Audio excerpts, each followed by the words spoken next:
కరీంనగర్ జిల్లా గన్నేరువరం మండలం చొక్కారావుపల్లి నుండి కాజీపూర్ వరకు మానేరు వంతెన నిర్మాణానికి 77 కోట్ల నిధులు మంజూరు కావడంతో మండల ప్రజలు హర్షం వ్యక్తం చేస్తూ ఎల్ఎండి కాలనీలోని ఎమ్మెల్యే క్యాంపు కార్యాలయంలో మండల ప్రజలతో కలిసి ఎమ్మెల్యే కవంపల్లి సత్యనారాయణ ముఖ్యమంత్రి రేవంత్ రెడ్డి చిత్రపటానికి పాలాభిషేకం చేశారు.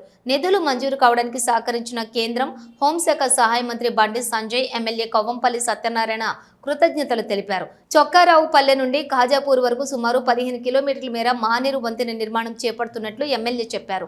దీంతో స్థానిక ప్రజలు హర్షం వ్యక్తం చేశారు.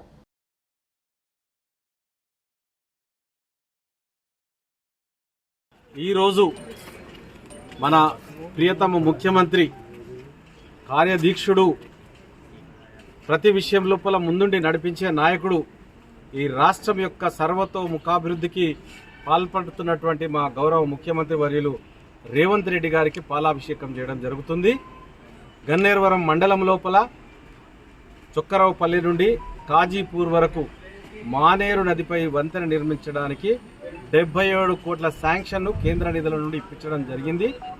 దీనికి మన ఎంపీ వర్యులు బండి సంజయ్ గారు, హోంశాఖ మాత్యులు, వారు సహకరించి గడ్కరీ దగ్గరికి తీసుకెళ్ళి తాను దగ్గర ఉండి ఇక్కడ లిస్ట్లో R&B మినిస్టర్ నుండి ముఖ్యమంత్రి నుండి పెట్టించి అక్కడ శాంక్షన్ ఇప్పించిన బండి సంజయ్ గారికి కూడా మా అందరి తరఫున కృతజ్ఞతలు తెలియజేస్తా ఉన్నాము. మరి ముఖ్యంగా ముఖ్యమంత్రి గారు చొరవ తీసుకొని ఈ యొక్క ప్రాజెక్టును ఈ మానకొండూరు నియోజకవర్గం గన్నేరువరానికి తీసుకొచ్చినందుకు వారికి కూడా శిరస్సు వంచి వేల నమస్కారాలు, కృతజ్ఞతలు తెలియజేస్తా ఉన్నాం.